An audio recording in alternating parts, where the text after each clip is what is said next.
నమస్తే అన్న ఎన్టీఆర్ అధికారిక ఛానల్కు స్వాగతం. భావితరాలకు స్వర్గీయ ఎన్టీఆర్ గారి భావజాలాన్ని అందించడం లక్ష్యంగానే ఈ ఛానల్ ప్రారంభించడం జరిగింది. NTR literature committee chairman టిడి Janardhan గారి పర్యవేక్షణలో దీన్ని నిర్వహిస్తూ ఉన్నారు. సమగ్రమైన ఖచ్చితమైనటువంటి సమాచారాన్ని అందజేయటమే ఈ ఛానల్ లక్ష్యం. ఈరోజు ఈ షోలో డాక్టర్ నిమ్మగడ్డ రమేష్ కుమార్ గారు పాల్గొంటారు. ఆయన ప్రస్తుతం administration staff college of India director జనరల్గా ఉన్నారు. గతంలో ఆంధ్రప్రదేశ్ ఎన్నికల కమిషనర్గా పనిచేశారు. అలాగే స్పెషల్ చీఫ్ సెక్రటరీ గవర్నర్ దగ్గర ఉన్నారు. అలాగే తిరుమల తిరుపతి దేవస్థానం ఈవోగా కూడా పనిచేశారు. సుదీర్ఘ అనుభవం గల ఐఏఎస్ ఆఫీసర్, రిటైర్డ్. ప్రస్తుతం మన దగ్గర ఉన్నారు, ఇంటరాక్ట్ అవుతాం. సార్ నమస్తే. నమస్కారం సార్, అన్న ఎన్టీఆర్ గారి గురించి మీకున్నటువంటి అనుబంధం మర్చిపోలేనటువంటిది ఏముంది?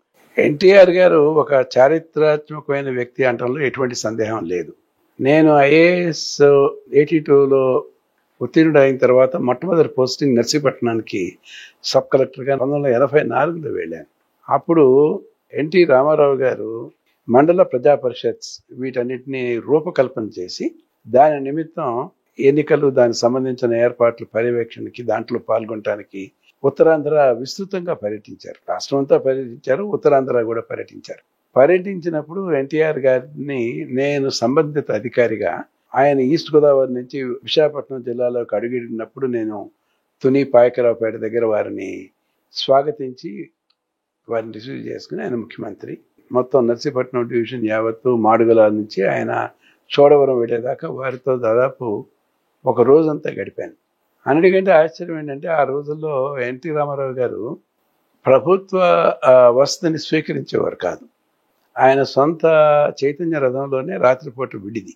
ఉదయం పూట బయటే ఆ అతిథి గృహాన్ని బయట ఉన్న ఎక్కడో బయటే ఆయన స్నానం చేసేవారు. అందరూ చూస్తూనే ఉండేవారు. సీఎం అప్పటికి కూడా ఒక్కసారి ఆయన చైతన్య రథం పైకి ఎక్కి యాత్ర మొదలైతే మరి తిరిగి మధ్యాహ్నం 2:30 వరకు ఆయన రథం పై నుంచి తిరిగేవారు కాదు. ఆయనకి తన శరీరం మీద పూర్తి నియంత్రణ ఉండేది అన్నిటికి మించి. మనలాంటి వాళ్ళకి లఘుశంక ఇట్లాంటి ఇబ్బందులు ఉంటాయి, కానీ ఎన్టీఆర్ గారు ఒక్కసారి 6:30కి చైతన్య రథం మీద ఎక్కి కూర్చుంటే 2:30కే ఆయన తిరిగి కిందకి రావటం. అవిశ్రాంతంగా ఇన్ని చోట్ల ఆయన వెళ్ళిన ప్రతి చోట ప్రజలు నీరాజనం పట్టేవారు. ఫస్ట్ ఇంటరాక్షన్ అదేనా సార్ మీది? అది మొట్టమొదటిసారి ఆయన చుట్టూ సబ్ కలెక్టర్గా అదే. సార్, ఆయన సీఎంగా వచ్చారు కదా, జనరల్ గా సీఎంగా వచ్చినప్పుడు ఒక ప్రోటోకాల్ ప్రకారం ఆయనకి అతిథి గృహాలు, తర్వాత రకరకాల ఏర్పాట్లు చేస్తుంటారు కదా ఐఏఎస్లు. అవును. ఏం ఆ సందర్భంలో ఆయన ఎన్నికల నియమావళి పాటించాలి అని కూడా ఉండేది ఆయనకి. అంచేత ప్రభుత్వ అతిథి గృహంలో ఉండటానికి ఇష్టపడేవారు కాదు. ఆయనకి చైతన్య రథమే ఆయనకి అదే విడిది, ఆయనకి నడిచే ఇల్లు అని చెప్పుకోవాలి. దాంట్లోనే ఇప్పుడు ఉన్న మోడర్న్ వీటి అంత వసతి కూడా వాటిలో ఉందని చెప్పి నేను అనుకోను. ఏదో ఆయన మాత్రం విశ్రాంతి తీసుకోవడానికి దాంట్లో ఒక చిన్న పడక ఏదో ఏర్పాటు మాత్రం చేశారు. దాంట్లోనే ఆయన ప్రయాణం చేస్తూ దాని పైన ప్రయాణం చేసేవారు. మధ్యాహ్నం టైంకి కిందకు వచ్చేవారు. ఒక్కొక్కసారి ఆ చైతన్య రథంలోనే ఆయన ఏదో భోజనం చేయటం, ఏదైనా కొద్దిపాటి విశ్రాంతి తీసుకోవటం, ఆ తర్వాత మళ్ళీ బయలుదేరటం. అంటే ఆయన వ్యక్తిగత సిబ్బంది కానీ, ప్రభుత్వ సిబ్బంది కానీ ఆయన చురుకుతనంతో, ఆయన ఉత్తేజంతో ఆయనతో పోటీగా పనిచేయడానికి చాలా శ్రమించవలసి వచ్చేది. ఆయనలో అటువంటి ఒక స్థైర్యం, ఆయనలో అటువంటి చేతనత్వం ఉండేది. సార్, ఆ ఇంటరాక్షన్ కన్నా ముందు రామారావు గారి గురించి మీకు తెలిసి ఉంటుంది కదా. ఫ్రెష్ ఐఏఎస్గా మీరు స్టార్ట్ చేశారు కదా, అది ఒకసారి చూసినప్పుడు ఏమనిపించింది ఎన్టీఆర్ గారిని? ఇప్పుడు మా జనరేషన్లో రామారావు గారు, నాగేశ్వరరావు చాలా సమున్నత స్థానంలో ఉంటారు. వాళ్ళని మనం ప్రత్యక్షంగా చూస్తాము అని కూడా మనం అనుకోం మన జీవితంలో. అలాంటిది రామారావు గారు లాంటి వ్యక్తిని స్వయంగా దగ్గరగా చూడటం అనేది చాలా అద్భుతమైన విషయం. నేను అప్పటికి ఐఏఎస్ అధికారైనా అయ్యుండొచ్చు, కానీ రామారావు గారిలో ఉన్న ఆకర్షణ, ఆయనలో ఉన్న విశిష్టత అలాంటిది. అది ఎవరినైనా సరే ఆయన మాయాజాలమే అనొచ్చు. దానిలో ఒక రాక తప్పదు. ప్రతి వాళ్ళు ఆయన్ని ఎక్నాలెడ్జ్ చేయక తప్పదు. అటువంటి ప్రభావితమైన వ్యక్తి. కానీ మనుషుల్ని అప్పటి నుంచి కూడా అందరినీ చాలా గొప్పగా ఆదరించేవారు. నేను చిన్న సబ్ కలెక్టర్ అయినా ఆయన సబ్ కలెక్టర్ని కూడా ఎంతో ఉన్నతమైనగా గౌరవించి ఆయన మాట్లాడేవారు, ఆయన సంబోధించడం కానీ ఆయన మాట్లాడటం కానీ చాలా విలక్షణంగా ఉండేది. జనరల్ గా రామారావు గారిని ఫస్ట్ చూడంగానే ఏదో అనుభూతి కలుగుతుంది అని చాలా మంది అంటుంటారు. మీకు కలిగిన ఫీల్ ఏంటి సార్? తప్పకుండా. ఒకటి ఏంటంటే ఆయనలో చాలా వర్చస్సు అది ఉండేది.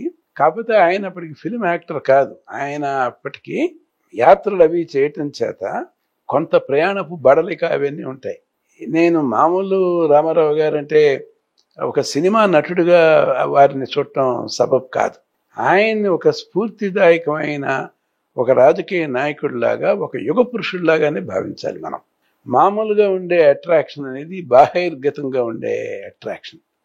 కానీ రామారావు గారిలో ఉండే విలక్షణత ఏంటంటే ఆయనలో అంతర్గతంగా ఆయనలో ఉన్న శక్తి, సమాజానికి ఏదో ఒకటి చేయాలి, ఒక ధ్యేయం, ఒక ఆదర్శం ఆయనలో ప్రస్ఫుటంగా కనపడేది.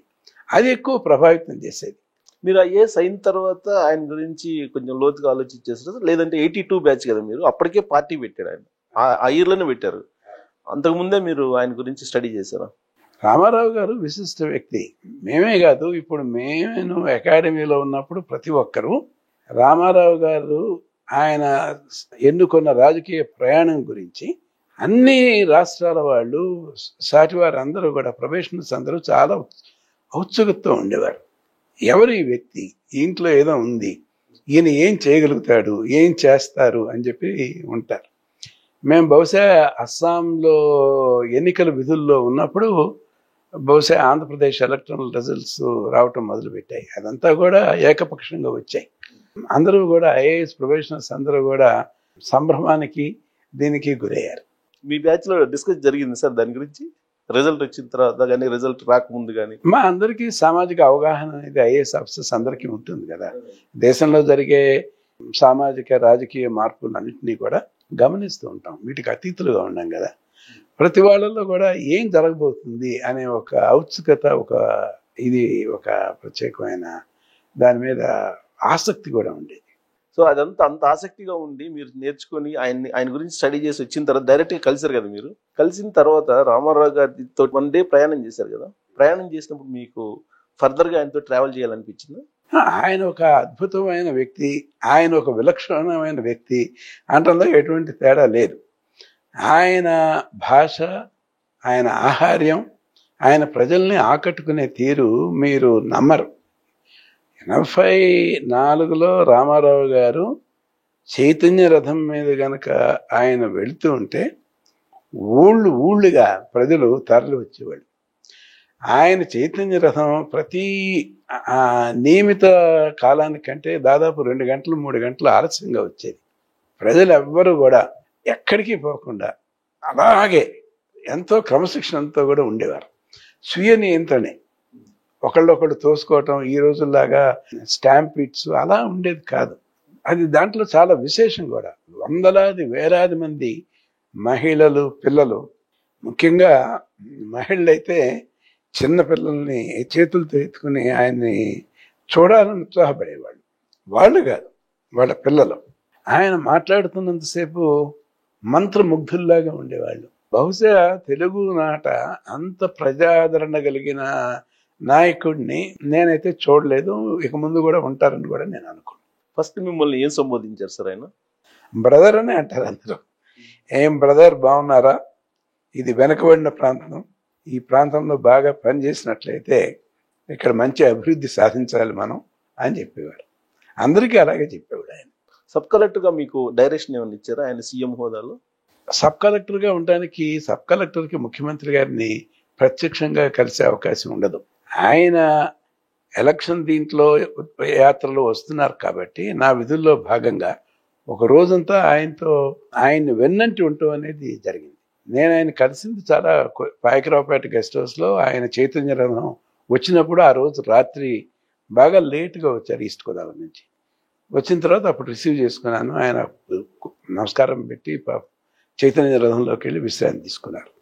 నేను ఉదయాన్నే హాజరై వారు బయలుదేరే ముందు నేను వారిని కలిసినప్పుడు అప్పుడు చాలా ఆదరంగా ఉన్నారు. ఉదయం పూట ఆయన స్నానం అది చేసి, అదే బయట స్నానం, చిన్న తువ్వాలు కట్టుకుని స్నానం చేసేవారు. ఆయన స్నానం చేస్తే ఫోటోలు తీయడానికే ఎక్కువ సందడి ఉండేది. ఆ రోజుకి తయారై వెళ్ళే ముందు సబ్ కలెక్టర్ని పిలిచి మాట్లాడేవారు. మాట్లాడినప్పుడు ఆయన చాలా ఆయనతో సంభాషించడం చాలా స్ఫూర్తిదాయకంగా ఉండేది. ఆయనకు నర్సీపట్నం గురించి దాని పుట్టు పూర్వోత్తరాల గురించి పూర్తి పరిచయం అది ఉండేది. ఆయనకు బ్రీఫ్ చేసేవారు. అంచేత అది చాలా వెనకబడిన ప్రాంతం. ఇది అల్లూరి సీతారామరాజు పితూరితో ముడిపడిన ప్రాంతం అనేది ఆయనకి తెలుసు. అది వెనకబడిన ప్రాంతం. అందులో నర్సీపట్నంలో ప్రధానంగా బలహీన వర్గాలు వాళ్ళు బ్యాక్వర్డ్ క్లాసెస్ ప్రధానమైన ఇది. ఆయనకి బ్యాక్వర్డ్ క్లాసెస్ అంటే ప్రత్యేకమైన అభిమానం కూడా ఉండేది.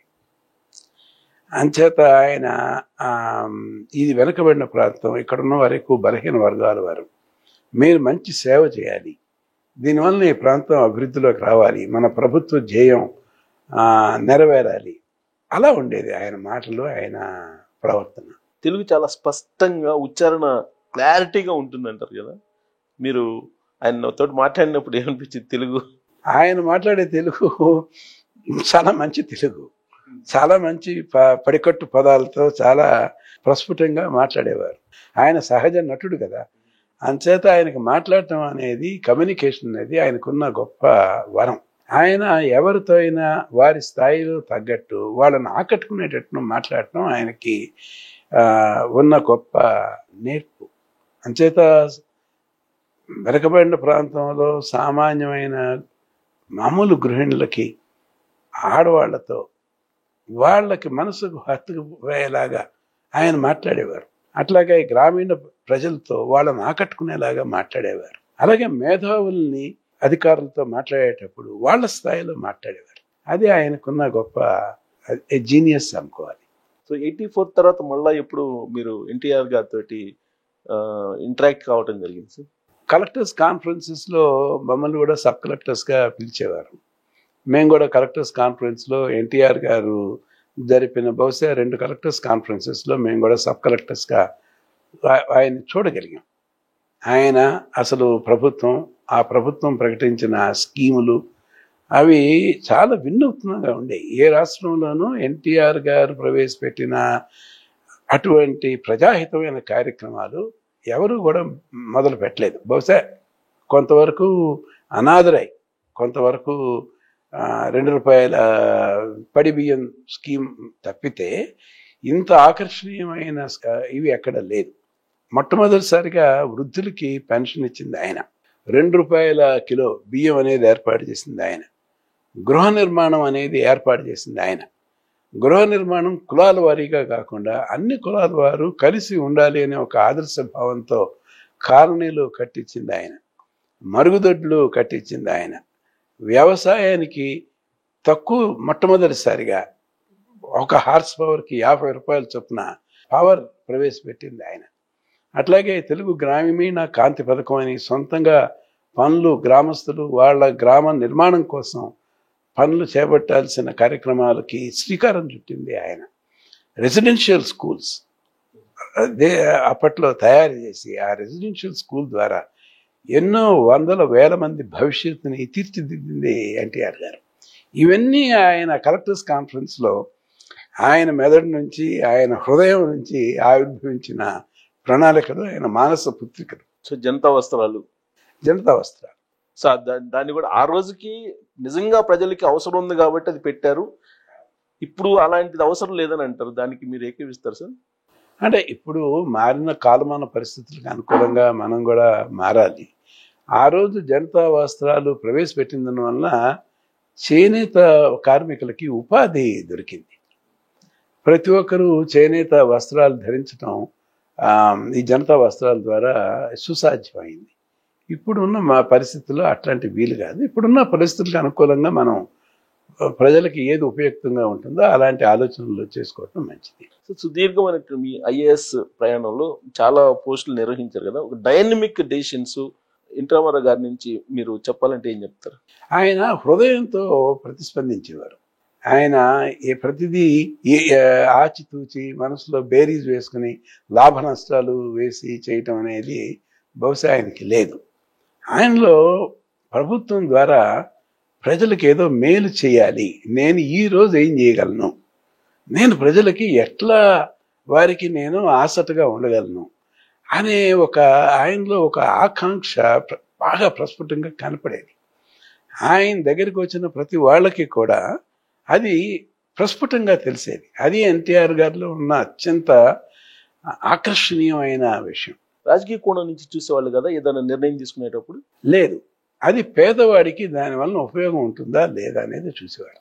దీనివల్ల నా పార్టీకి ఏం ప్రయోజనం, తెలుగుదేశానికో లేకపోతే ఇంకొకరికో, నాకు వ్యక్తిగతంగా నాకు దీనివల్ల కీర్తి ప్రతిష్టలు వస్తాయా అనేది అలాంటి దృక్పథం ఆయనకు ఉండేది కాదు. ఎందుకంటే ఆయనకి విశేషమైన ప్రజాదరణ ఉండేది. ఆయన ప్రజల్ని నమ్ముకున్నారు, ప్రజలు ఆయన నమ్ముకున్నారు. అలాంటప్పుడు ఆయన ప్రజల మనసు ఒకసారి గెలిచిన తర్వాత రోజువారీగా ఆయన గెలవాల్సిన పనే ఉంది. ఒకసారి ప్రజలు ఆయన్ని నమ్ముకుని ఆయన నాయకుడిగా ఆయన్ని ఎన్నుకున్న తర్వాత ఆయన తిరిగి నేను ప్రజలకి ఎలా చేయాలి అనే దాని మీదే ఆయన ప్రణాళికలు రచించడం, ఇంకా చేయాలి అని చెప్పి అధికారులని ప్రోత్సహించడం, ఇదే కార్యక్రమం జరిగేది. ఇప్పుడు మనం అనుకున్న కార్యక్రమాలన్నీ వినూత్నమైన కార్యక్రమాలు ఏ రాష్ట్రంలోనూ జరగలేదు.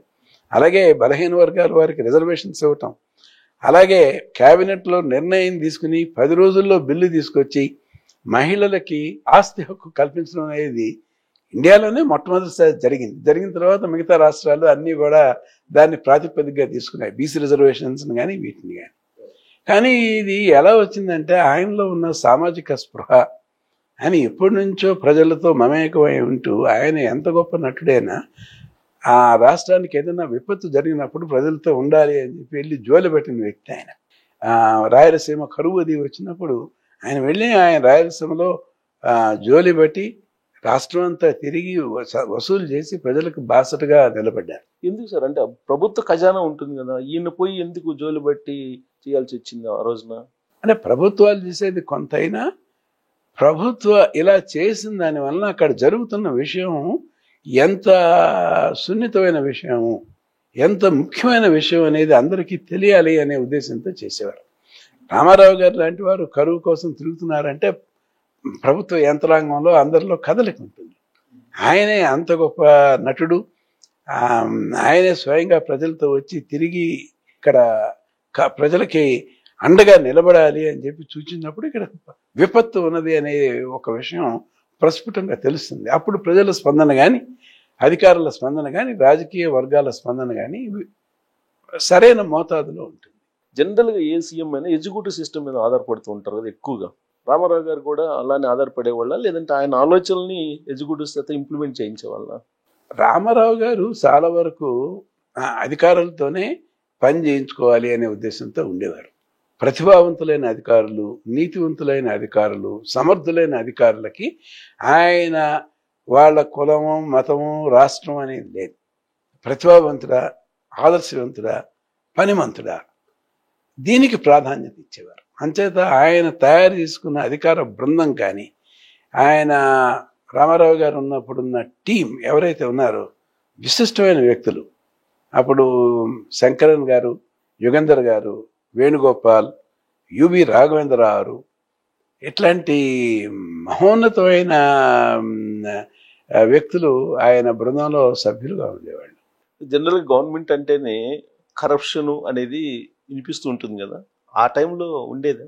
రామారావు గారు ముఖ్యమంత్రి అయిన తర్వాత ఒక ఏసీబీ రైడ్ జరిగింది విజయవాడలో, ఒక సబ్ రిజిస్ట్రార్ ఆఫీస్లో. అప్పుడు ఆ సబ్ రిజిస్ట్రార్ సస్పెండ్ అయిన తర్వాత రాష్ట్రంలో ట్రాన్స్పోర్ట్ డిపార్ట్మెంట్లో, రిజిస్ట్రేషన్ డిపార్ట్మెంట్ లాంటి ఎక్కడైతే డబ్బు విచ్చలవిడిగా నిస్సిగ్గుగా చేతులు మారతాయో అక్కడ కూడా డబ్బు తీసుకోవడం అనేది కొంతకాలం పాటు నిలిచిపోయింది. అంత భయం ఉండేది ప్రభుత్వం అంటే. ఏసీబీ తప్పు చేస్తే ఎవరిని ఉపేక్షించడు, ఈయన చండశాసనుడు అని చెప్పి రిజిస్ట్రేషన్ ఆఫీసులో ఒక నయా పైసా ఆశించకుండా రిజిస్ట్రేషన్ పనులు అసలు జరిగి ఉంటాయని మీరు నమ్మగలరా? అది నిజం. అలాగే మోటార్ వెహికల్ ఆఫీసెస్లో ఎటు దళారీలు అలాంటి వాళ్ళు ఎక్కడ కనపడకుండా చేశారు ఆయన. పారదర్శకత అది ఎందుకు వచ్చిందంటే ఆయన అంటే నిబద్ధత, ఆయన చేసిన పనులు, తర్వాత ఆయన చండశాసనుడు అనే దీంతో ప్రభుత్వ ఉద్యోగుల్లో చాలా క్రమశిక్షణ అది వచ్చింది. ఆ క్రమశిక్షణే ఎక్కువ క్రమశిక్షణ ఎక్కువైపోయేసరికి అదే ఉద్యోగుల్లో ఆయన మీద వ్యతిరేకత కూడా పెంచడానికి కూడా దోహదపడింది. కానీ ఒకటి ఆయన ముందు వెళ్తుంటారు కదా వర్క్ చేసుకుంటూ, ఆయన్ని స్ఫూర్తిగా తీసుకుని వెళ్తూ ఉంటారు కదా ఎంప్లాయీస్ కూడా. స్ఫూర్తి అనేది ఎంప్లాయీస్ లో ఉండేది కదా, వ్యక్తిని బట్టి ఉంటుంది. ఇప్పుడు వ్యవస్థాగతంగా చూసినట్లయితే అధికార యంత్రాంగం వాళ్ళ సొంత ప్రయోజనాల కోసం పనిచేస్తుంటారు. కానీ ఎప్పుడైనా ఈ అధికార యంత్రాంగాన్ని ఎప్పటికప్పుడు సరైన దారిలో పెట్టి నడిపించే సమర్థమైన నాయకుడు ఉంటేనే ఇవి సక్రమంగా పనిచేస్తాయి. లేకపోతే వీళ్ళే ప్రజా పీడకులు అవుతారు. ఇది మనం ఎరిగిన సత్యం. అది బలమైన నాయకులు, ప్రజాదరణ గల నాయకులు ఉన్నప్పుడే అధికార యంత్రాంగం సరైన తీరులో సరైన ఘాట్లలో పనిచేస్తుంది.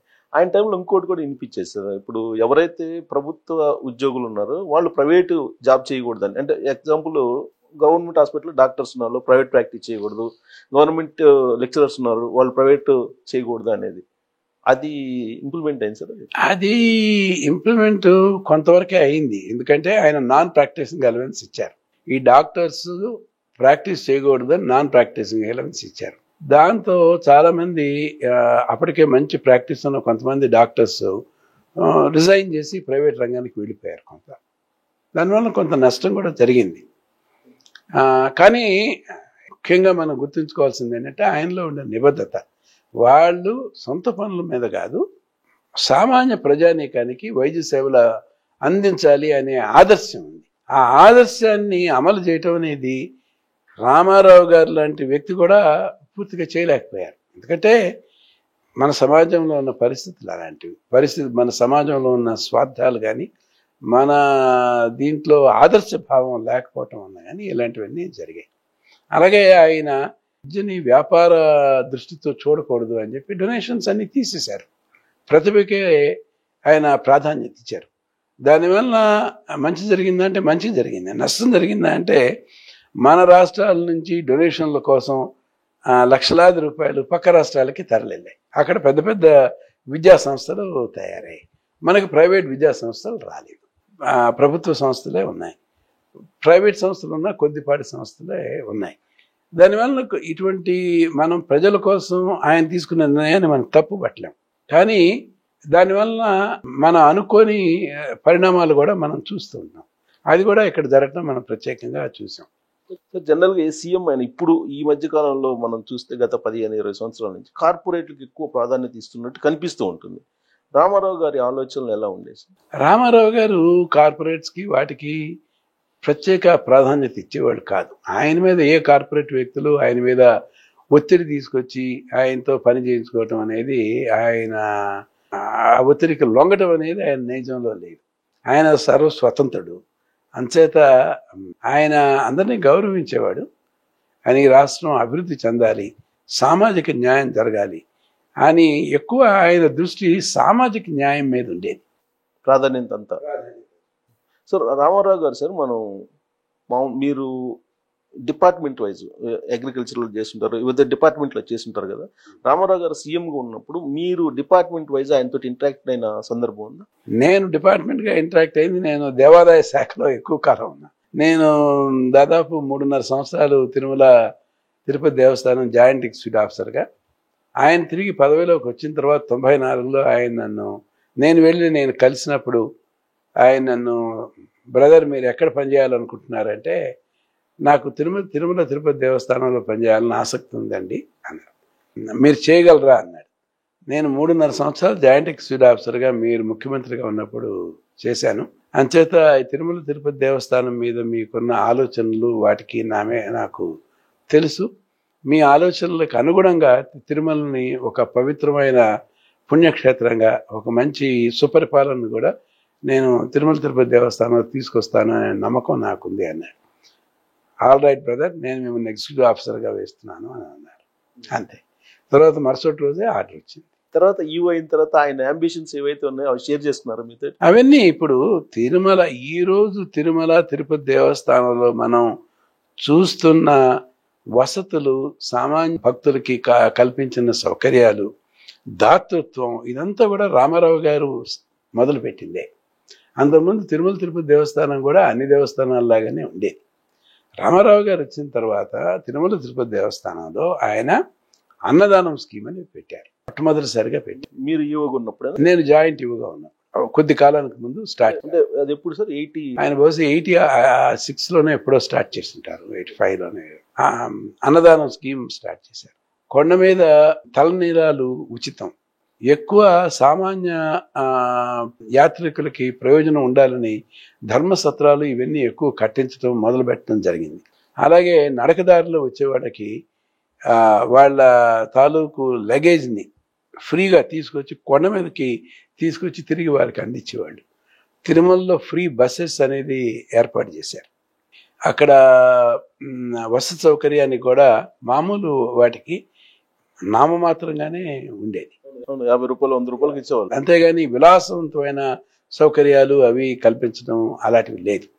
అన్నిటికంటే మించి ఆ ప్రాంతాల్లో సరైన వైద్య సదుపాయం లేదని Sri Venkateswara institute of medical sciences అనేది స్టార్ట్ చేశారు. అప్పుడే ఆయనే స్టార్ట్ చేశారు. అలాగే ఈ వికలాంగులకి పునరావాస కేంద్రం కావాలని బాలాజీ బర్డ్ హాస్పిటల్ని స్టార్ట్ చేశారు. వ్యాఘ్యేశ్వరుడు గారిని తీసుకొచ్చి అక్కడ పోలియో పేషెంట్స్ అందరికీ వారికి ఫ్రీగా క్యాలిపర్స్ సర్జరీస్ అన్నీ చేసేవారు. ఇప్పుడు కూడా ఫేమస్ అది.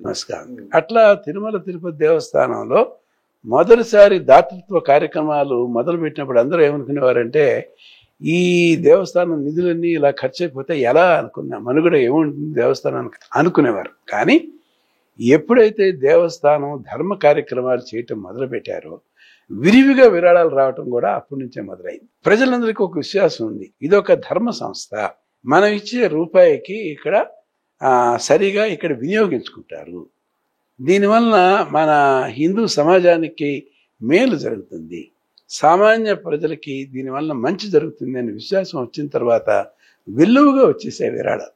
మనం దేవస్థానం ఖర్చు పెట్టిన ప్రతి ఒక్క స్కీముకి విశేషమైన ఆదరణ ప్రాచుర్యత రావటం, ఇంకా పెద్ద ఎత్తున రావటం. ఈ దేవస్థానం ఈరోజు తిరుమల దేవస్థానం ఒక సుసంపన్నమైన ఒక వ్యవస్థగా రూపొందించడానికి కారణం వాళ్ళు చేపట్టిన ధార్మిక కార్యక్రమాలే. సో ఆ రోజు వేసిన పునాదులు ఎన్టీ రామారావు గారు వేసిన ధార్మికత పునాదుల మీద ఉదారంగా యాత్రికులకు చేయాలి అనే సౌకర్యాలు చేయాలి అనే ఒక ఆలోచనతో వచ్చిన ఈ అన్నదానం లాంటి స్కీమ్స్, మెడికల్ సర్వీసెస్, ఫారెస్ట్. ఆయన అప్పుడు మొత్తం తిరుపతి బోడి కొండలుగా ఉండేది, ఆ మొత్తాన్ని పునరుజ్జీవనం చేసి మొత్తాన్ని దాన్ని వనం కింద మార్చేశారు వారు. మొత్తం గార్డెన్ అంతా ఆయన తయారు చేసిన మొత్తం అప్పట్లో ఉన్న గార్డెనింగ్, ఫారెస్ట్రీ ఈ రెండు కూడా ఎన్టీఆర్ గారు చేపట్టినవి. అంతకుముందు లేదు, అంతకుముందు ఎవరు దాని గురించి పెద్దగా పట్టించుకోలేదు. కానీ ఎన్టీఆర్ గారు చేసిన ట్రాన్స్ఫర్మేషన్ ఈరోజు మీరు తిరుపతి కనుక వెళితే అసలు అప్పుడు తిరుపతిలో 70లో ఉన్న తిరుపతి బోడికొండలు ఇవేనా అని అనిపిస్తుంటుంది. ఎక్కడ చూసినా పచ్చదనం, గార్డెన్స్ ఉండేవి, రకరకాల flowers, gardens, flowers. So Ramarao గారికి బాగా భక్తి ఉండేది సార్ వెంకటేశ్వర స్వామి అంటే? పూర్తి భక్తి ఉండేది. ఆయన వెంకటేశ్వర స్వామి వారు ఆయనకి ఇష్టదైవం. ఆయన వెంకటేశ్వర స్వామి వారికి తప్పితే ఇంకా ఏ దైవాన్ని ఆరాధించేవారు కాదని ఆయన నాతో వ్యక్తిగతంగా నాతో అనేక సందర్భాల్లో అందరికీ కూడా చెప్తూ ఉన్నారు. మన అందరికీ ప్రత్యక్ష దైవం వెంకటేశ్వర స్వామి వారి, అది మన ఆంధ్రలో అదృష్టం, ఆంధ్రలో ఇలవేల్పు అని ఎన్టీఆర్ గారు చెప్పేవారు. ఆయనకి వెంకటేశ్వర స్వామి మీద ఉన్న భక్తి ప్రవృత్తులు సామాన్యమైంది కాదు. ఆయనకు బహుశా ఒక ప్రత్యేకమైన బంధం, అనుబంధం ఏదో ఉండుంటుందని చెప్పి నేను అనుకుంటాను. మీరు ఈవోగా ఉన్నప్పుడు ఎన్నిసార్లు వచ్చింటారు సార్ ఆయన? తరచుగా వచ్చేవారు. ఆయన ఈవోగా ఉన్నప్పుడు తరచుగా వచ్చినప్పుడు మాత్రం మేము ఒకటే చేసేవారు. ఆయన దర్శనానికి వెళ్ళినప్పుడు ఆయన స్వయంగా స్వామివారితో వారు ప్రత్యక్షంగా ఆయన ఒకరు ఉండి ఆధ్యాత్మిక అనుభూతి ఏదైతే ఉంటుందో ఆయన స్వామివారి దగ్గర నుంచి ప్రేరణ ఉత్ప్రేరణ తీసుకుని ఆయన్ని వదిలేసేవాళ్ళం. ఆయన వెళ్ళినప్పుడు ఏకాంతంగా వదిలేసేవాళ్ళం, కానీ ఆయన తోసుకుంటూ వెళ్ళి ఆయనతో దర్శనం చేస్తుంటే మనం చుట్టుపక్కల ఇబ్బంది కలిగించి అది లేకుండా ఆయనకి ఏకాంతం కలిగించడం ఆయనకు అత్యంత సంతోషంగా ఉండేది. ఆయనకున్న కొద్ది క్షణాలైనా భగవంతుడితో ఆయనకున్న బంధం, అనుబంధం ఏదైతే ఉంటుందో అది ఆయనది వ్యక్తిగతమైంది, దాన్ని మనం గౌరవించాలి. కానీ ఇప్పుడున్న సంస్కృతి ఏంటంటే ఎవరైనా విఐపి పెడితే విఐపితో పాటు వందలాది మంది వెళ్ళటం, తోసుకోవటం, ఆయనకి ఎక్కడ మానసిక ప్రశాంతత ఉంటుంది? మేము మాత్రం రామారావు గారి అభిష్టం మేరకు ఆయన వ్యక్తిగతంగా స్వామివారితో ఆయనకున్న కొంత ఏకాంతంగా ఆయన భగవత్ ప్రార్థన చేసుకోవటానికి దానికి అవకాశం కల్పించాం. సార్ నాకు ఒక చిన్న సందేహం, మీరు ఎలాగో ఈవోగా ఉన్నారు కాబట్టి అప్పట్లో 94లో ఆయనకి మ్యారేజ్ అయింది, సెకండ్ మ్యారేజ్ చేసుకున్నారు.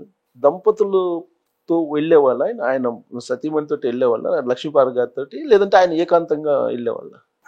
తర్వాత ఆవిడతో కలిసి నీడలాగా ఉండేది ఆవిడ. ఆయనతో ఆయన వదిలేవారు కాదు కదా. ఆయనకి ఏకాంతం ఎక్కడ ఉంది, ఇంకెప్పుడు ఆవిడ వెన్నంటే ఉండేది. అంటే అక్కడ వెంకటేశ్వర స్వామి ఆయనకి సొంత దేవుళ్ళలాగా ఉండేది కదా, అనుభూతి ఉండేది కదా. అప్పుడు ఏకాంతంగా ఉండేవాళ్ళు కదా, అప్పుడు అవకాశం లేదు కదా. సో రామారావు గారి గురించి ఇప్పుడు పద్మావతి యూనివర్సిటీ కూడా ఆయనే పెట్టారని అంటారు సార్. మహిళా యూనివర్సిటీని ఆయనే స్థాపించారు. సో ఆయన మీకు ఎక్కువగా ఇంటరాక్షన్ అక్కడ ఈవోగా ఉన్నప్పుడేనా? ఎక్కువగా జేఈఓగా ఉన్నప్పుడు ఆయన్ని ఎగ్జిక్యూటివ్ ఆఫీసర్ గారు, తర్వాత అధ్యక్షులు దేవినేని సీతారామయ్య గారు ఉండేవారు. అప్పుడు సీతారామయ్య గారికి రామారావు గారు సీతారామయ్య గారిని బాగా గౌరవించేవారు. సీతారామయ్య గారు కూడా గొప్ప వ్యక్తిత్వం ఉన్న మనిషి, chartered accountant, Brahma and company. ఆయనకి ఎప్పటి నుంచో ఎన్టీఆర్ గారితో వ్యక్తిగతంగా సాన్నిహిత్యం ఉండేది. బ్రహ్మ అండ్ కంపెనీ హైదరాబాద్. అలాగే ఎగ్జిక్యూటివ్ ఆఫీసర్ వెంకటపతిరాజు గారు, ఆయన చాలా నిబద్ధత కలిగిన వ్యక్తి. వెంకటపతిరాజు గారు అంటే కూడా ఎన్టీఆర్ గారికి మంచి గౌరవం ఉండేది. నేను కూడా ఆ బృందంలో సభ్యుడిగా నేను వెళ్ళి ఆయనతో ఆయన మాట్లాడేటప్పుడు, ఆయన ఆలోచనలు వీళ్ళతో పంచుకున్నప్పుడు, ఒక జూనియర్ అధికారిగా ఉంటూ నేను ఆయన్ని చూడటం, ఆయన అక్కడ ఉండటం అది జరిగేది. జనరల్గా కొంతమంది తోటి అధికారులతోటి కొంచెం ఫ్రీగా షేర్ చేసుకునే వాళ్ళు ఎన్టీ రామారావు గారు అని అంటుంటారు. మీతోటి ఏమన్నా షేర్ చేసుకున్న అనుభవాలు ఉన్నాయా? ఎగ్జిక్యూటివ్ ఆఫీసర్గా ఉన్నప్పుడు మాత్రం ఆయన నాతో చాలా ప్రేమగా ఉండేవారు. అనేక సందర్భాల్లో నేను ఆయన వచ్చి కలిసినప్పుడు ఆయన ఒంటరిగా ఉండేవారు. అప్పుడు ముఖ్యమంత్రిగా ఉన్నప్పుడు మొట్టమొదటిసారిగా ఆయన మొదటి ఇంటర్వ్యూ ఎగ్జిక్యూటివ్ ఆఫీసర్ టీటీడీకే ఇచ్చేవారు. నేను ఆయనకి తిరుపతి నుంచి తీసుకువెళ్ళిన ప్రసాదాలు, తీర్థ ప్రసాదాలు ఇస్తే ఆయనకి ఎంతో ఇష్టం. స్వామివారి తీర్థ ప్రసాదాలు స్వీకరించడం ఆయన చాలా ఇష్టపడేవారు. ఆయన అది చాలా విలువైన వస్తువులుగా భావించేవారు. ఆయన చాలా ఆదరంగా కూర్చుని ఎంతో సమయం కేటాయించి ఏం చేస్తున్నాము, ఏం చేయాలి, దీన్ని ఒక ఆదర్శ క్షేత్రంగా ఎలా చేయాలి అనే దాని మీద పలు సూచనలు ఇచ్చేవారు ఆయన. సో సార్, మీరు నర్సీపట్నం నుంచి చూశారు కదా ఆయన్ని, ఆల్మోస్ట్ మీరు సబ్ కలెక్టర్ నుంచి. తిరుపతి దేవస్థానం శ్రీవారి తప్ప ఇంకే టెంపుల్కి వెళ్ళరు ఆయన? ఆయన వెళ్ళారు, కొన్ని టెంపుల్స్కి వెళ్తారు. జనరల్గా ఇతర టెంపుల్స్కి వెళ్ళకూడదనేది లేదు. ఆయనకి అన్ని దేవాలయాలకి వెళ్ళటం అంతా ఉండేది. ఇష్టదైవం వెంకటేశ్వర స్వామి వారు. ఆయన వ్యక్తిగతంగా అంతే తప్ప అన్ని దేవాలయాలకు వెళ్తారు, అంటే రెస్ట్రిక్షన్స్ లేదు. నాకు తెలిసి ఆయన శ్రీరంగంలో రంగనాథ స్వామిని కూడా దర్శించుకోవాలని ఆయనకు ఒక ధ్యేయం ఉండేది. అప్పుడు ఆయన శ్రీరంగం కూడా వెళ్తా ఉన్నప్పుడు మేము కూడా తిరుపతి నుంచి కూడా వెళ్ళి ఆయన శ్రీరంగం యాత్ర ఏదైతే ఉంటుందో ఆయన ఒక సంకల్పం ఏదో పెట్టుకున్నారు. నేను తిరిగి అధికారంలోకి వచ్చిన తర్వాత రంగనాథుడికి అర్చన చేస్తాను అని. సో మీరు కొన్ని ప్రేమగా చూసేవాళ్ళని చెప్తున్నారు కదా రామారావు గారు. కొన్ని సందర్భాల్లో ప్రొఫెషనల్గా మీరు ఒక ఐఏఎస్గా, ఆయన ఒక సీఎంగా కాకుండా అదర్ దాన్ దట్ ఏమన్నా షేర్ చేసుకున్నారా మీతోటి పర్సనల్గా? ఆయన నన్ను ఎగ్జిక్యూటివ్ ఆఫీసర్గా చేసిన తర్వాత, నా పనితీరు గమనించిన తర్వాత ఆయన నాతో అత్యంత ఆదరంగా ఉండేవారు. ఏదైనా అసలు నాకు చాలా చెప్పాను కదా, ఎంతోమంది ఆయన ఇంటర్వ్యూస్ కోసం మంత్రులు, ఎంపీలు, ఇట్లాంటి వాళ్ళు, ఆ సీనియర్ అధికారులు ఎంతమంది ఉన్నా మొట్టమొదటి ఇంటర్వ్యూ ఎగ్జిక్యూటివ్ ఆఫీసర్ తిరుపతికి మాత్రమే ఇచ్చేవారు. అది బహుశా ఇతరులకి కొంత కంటగింపుగా కూడా ఉండి ఉండొచ్చు. అంతే కదా, రామారావు గారు లాంటి వాళ్ళు ఒక క్షణం ఉండటమే ఎక్కువ. అలాంటిది నేను ఎగ్జిక్యూటివ్ ఆఫీసర్గా వెళితే ఆయన నన్ను కూర్చోబెట్టంగా చెప్పేవారు. ఆయనకు ఒక అసిస్టెంట్ ఉండేవారు. మన ఎగ్జిక్యూటివ్ ఆఫీసర్ గారు వచ్చారు, ఆయనకి టీ తీసుకురండి అని చెప్పేవారు. అది ఎన్టీఆర్ గారు లాంటి వ్యక్తి దగ్గర ఆయన ముందు కూర్చుని టీ తాగడం అనేది చాలా సంకోచంగా ఉండేది.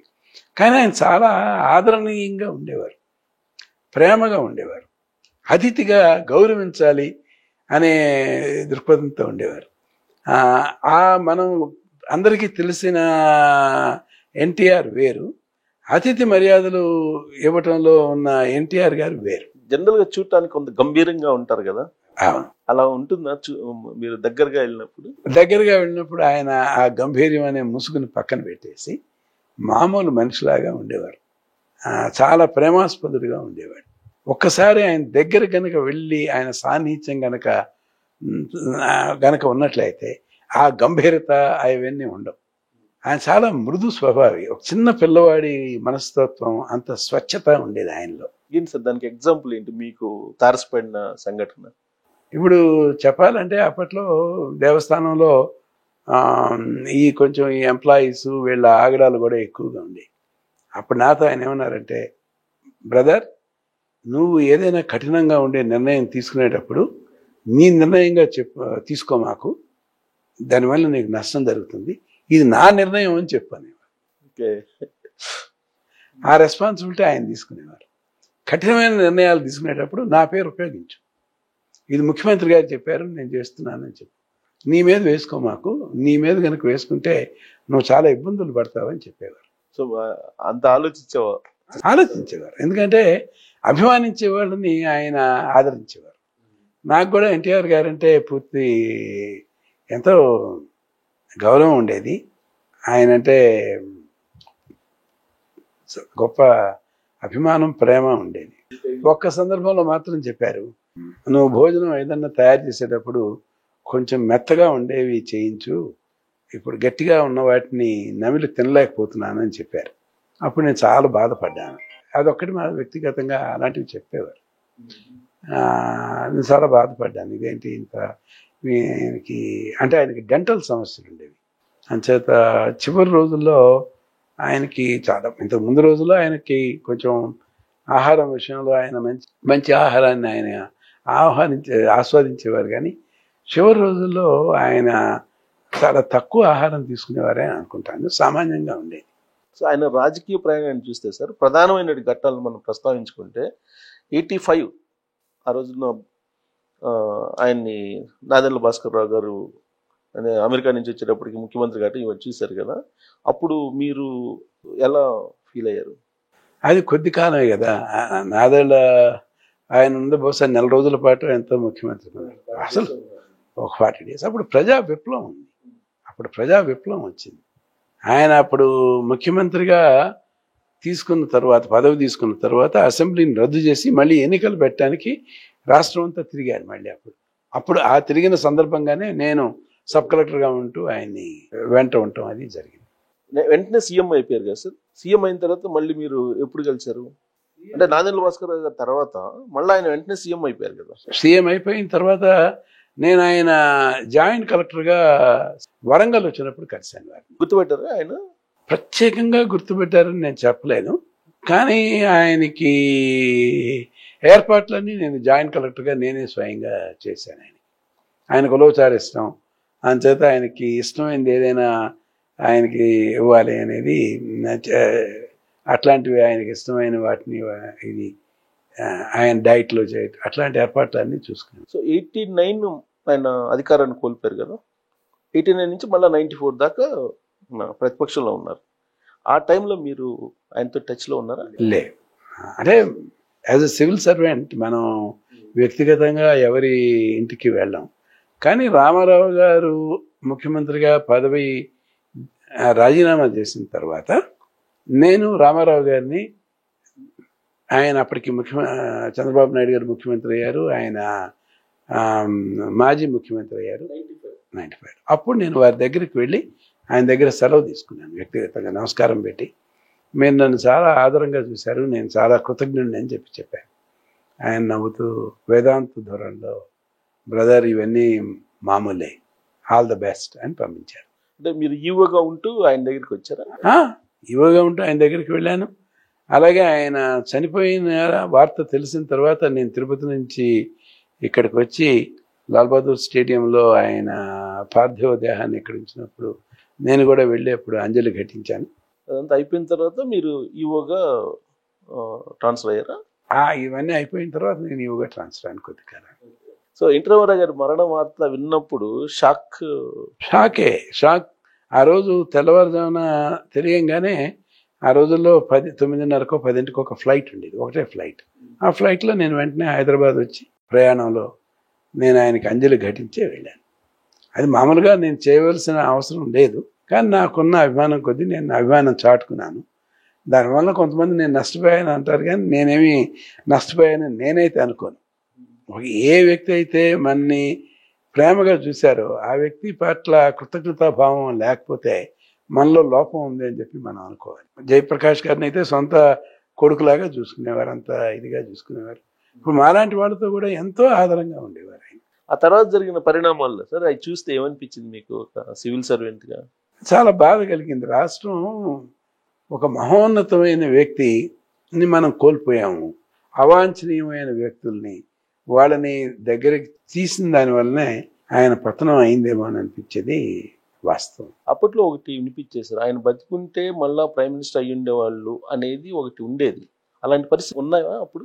అది మనం చెప్పలేం, కానీ ఆయన చుట్టూ కొన్ని దుష్ట గ్రహాలు రావటం చేత ఆయన పదవి కోల్పోయారు అంతే తప్పితే అదొక్కటి రామారావు గారికి అది విధిలిఖితం. దాన్ని మనం ఏం చేయగలం?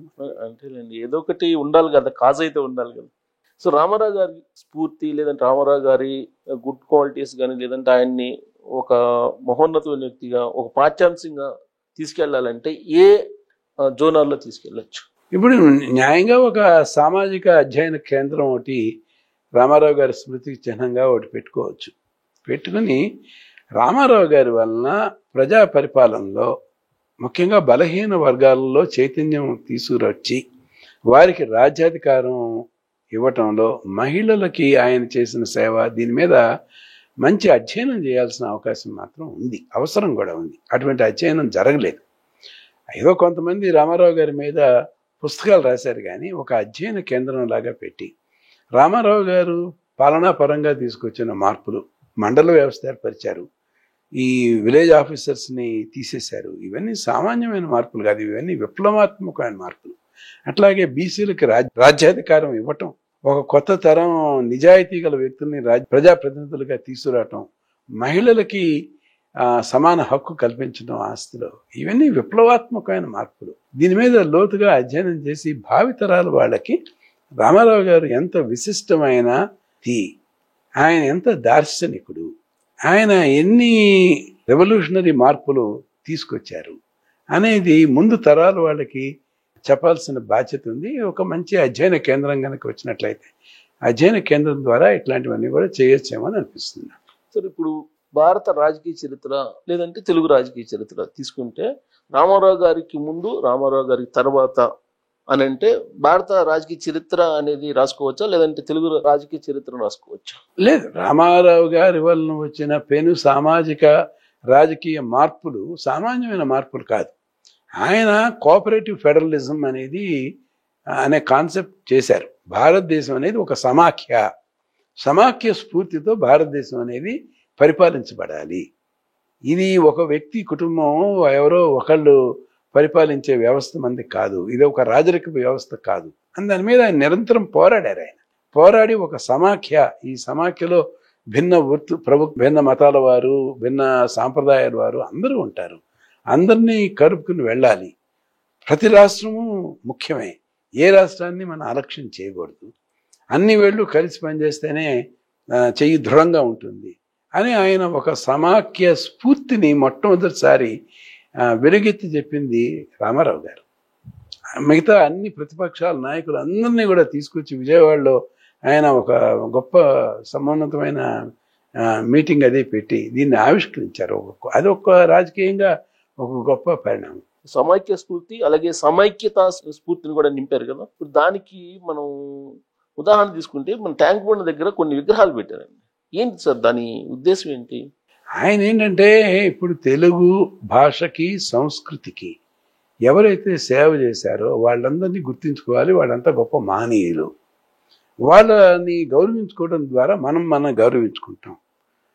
వాళ్ళని చూసి మనం ఉత్తేజితులు కావాలి, వాళ్ళ స్ఫూర్తి మనలో కావాలి అని చెప్పి ఆయన నమ్మారు. లేకపోతే మగ్దూమ్ లాంటి గొప్ప ఈ తరానికి చెందిన మగ్దూమ్ లాంటి వారి ఇది కూడా పెట్టారు. కులీ కుతుబ్ షాని కూడా తీసుకొచ్చి పెట్టారు. ఆయన అందరికీ వ్యక్తిత్వం ఉన్నవాళ్ళు, ఆంధ్రుల్లో గొప్ప ప్రతిభ ఉన్నవాళ్ళు, వీళ్ళు జాతి తేజాలు అని చెప్పి ఆయన నమ్మాడు. సో అందుకు చిహ్నాలుగా దాన్ని పెట్టారు. తర్వాత వాటిని విధ్వంసం కూడా మనం కూడా చేసుకున్నాం. చాలా దురదృష్టకరం. ఆయన ఏదైతే కోరుకున్నారో సమైక్యంగా ఉండమని, అది మాత్రం నెరవేరలేదంటారు చివరికి. సో ఇప్పుడు రామారావు గారికి భారతరత్న అనేది చిరకాలంగా చాలా మంది మాట్లాడుతున్నారు. సాకారం కాకపోవడానికి కారణం ఏమనిపిస్తుంది మీకు? ఇవి రాజకీయ ఒత్తిడిలే. ఎందుకంటే ఒకరికి ఇస్తే ఇంకొకరికి ఇవ్వాలి అనేవి వస్తాయి కాబట్టి ఇలాంటివి కొంచెం ఈ రాజకీయాల నేపథ్యంలో ఇవి కొంచెం వెనకబడిపోతాయి. కానీ భారతదేశం మొత్తాన్ని ప్రభావితం చేసిన వ్యక్తి ఎన్టీఆర్ గారు. ఆయన కేవలం ఆంధ్రప్రదేశ్కే పరిమితమైన వ్యక్తి అని చెప్పి నేను అనుకోవట్లేదు. ఆయన ఈ దేశానికి చెందిన మనిషి. ఆయన ముందు భారతీయుడిగానే మనం భావించాలి. సీనియర్ ఐఏఎస్గా పొలిటికల్ ఇన్ఫ్లుయెన్స్ లేదంటే పొలిటికల్ కారణాల వల్ల భారతరత్న వాయిదా పడుతుంది అనుకుందాం. దానివల్ల భారతరత్న అనేటువంటి అవార్డుకి ఉండేటువంటి ప్రాముఖ్యత తగ్గుతున్నట్టు అనిపిస్తుందా? కాకపోతే ఇప్పుడు మనం కూడా చూస్తున్నాము. ఇప్పుడు ఈ భారతరత్నకి ఎంపిక చేసిన వాళ్ళు కొంతమందిని చూస్తే మనం వీళ్ళకి అర్హత ఉందా అని అనుకుంటాం. ఇప్పుడు సచిన్ టెండూల్కర్ ఉన్నాడు. సచిన్ టెండూల్కర్ ఒక ఉత్తమ క్రీడాకారుడు. ఆయనకి భారతరత్న ఎట్లా ఇస్తారు? ఆయన ఏం చేశాడు? ఆయన ఏం సామాజిక సేవ చేశాడు? ఆయన మంచి క్రీడాకారుడు. మనం గుర్తుంచుకోవాలి, గౌరవించాలి. కానీ భారతరత్న ఇచ్చి చిరస్థాయిగా గుర్తుంచుకోవాల్సిన వ్యక్తి అంటే మరి దీనికి మరి ఆ రోజున్న ప్రభుత్వ పెద్దలు ఏ ప్రయోజనాలని ఆశించి భారతరత్న ఇచ్చి భారతరత్నకున్న ప్రాముఖ్యతని పలచబరిచారో మనకైతే తెలియదు. సో రామారావు గారికి ఇవ్వకపోవడం ఇంకా పలచబడినట్టు అనిపిస్తుంది. అయితే రామారావు గారికి ఇచ్చినందువల్ల భారతరత్న అనే దానికి గౌరవం పెరుగుతుంది కానీ తగదు. సో ఆయనకి ఇవ్వకపోవటమే ఆ అవార్డుకి పలచనగలుగుతుందేమో. సో ఫైనల్గా సార్, రామారావు గారి గురించి ఇప్పటివరకు ఏ వేదిక మీద మీరు వెలువచ్చినటువంటి అనుభవం చెప్తారా? రామారావు గారిలో ఆయన గొప్ప కళాకారుడు. ముందు ఏదైనా సరే ఒక కళాకారుడిలాగా స్పందించేవారు. నేను ఒక సందర్భంలో స్వామివారికి కర్ణాభరణాలు చేయిస్తున్నామని చెప్పి ఒక డిజైన్ను అది తీసుకెళ్ళి వారి ముందు పెట్టాను. పెడితే ఆయన అప్పటికప్పుడు ఒక పేపరు ఒక పెన్సిల్ తీసుకొని, బ్రదర్ దీనికి ఈ రకంగా మార్పు చేయండి అని చెప్పి ఆయన స్వయంగా తన చేత్తో ఎంత అందంగా గీసి కర్ణాభరణాలు ఇచ్చారంటే, ఇప్పుడు రామారావు గారు సూచించిన మార్పుల మేరకే ఆ కర్ణాభరణాలు తిరుమలలో ఉన్నాయి. ఆయన అంత చక్కటి చిత్రకారుడు అని చెప్పి నాకే తెలియదు. నా ముందు కూర్చుంటే నేను నిశ్చేష్టుని అయిపోయాను. ఈయనేంటి ముఖ్యమంత్రి తీసుకుని ఈయన కర్ణాభరణం ఎలా ఉండాలి, ఈయన ఏం రాస్తారో ఏం గీస్తారో అనుకుంటే, ఎంతో సుందరంగా అత్యద్భుతమైన చిత్రకారుడు ఎలాగైతే గీస్తాడో అలా గీసి ఆయన ఇచ్చారు. అది తీసుకువెళ్ళి వెంటనే దాన్ని జ్యువెలర్కి ఇచ్చి, ఈ కర్ణాభరణం అనేది రామారావు గారు స్వయంగా గీచిన నమూనా ప్రకారం ఉండాలి అని చెప్పి చేశాను. సో ఇప్పుడు అలంకరణలు అవేనా? అలంకరణ అదే, ఆ నమూనానే వాడుతున్నారు. సో రామారావు గారికి ఘనమైన నివాళి అని అంటే ఆయన జీవితాన్ని పాఠ్యపుస్తకంగా పెట్టాలా, లేదంటే మీరు అన్నట్టు సామాజికంగా ఒక స్టడీ సెంటర్ పెట్టాలా? ఏది ఘనమైన నివాళి మీ ఉద్దేశం? సామాజిక ఒక అధ్యయన కేంద్రం అనేది ఏర్పరచడం సరైన నివాళి. Thank you. Thank you.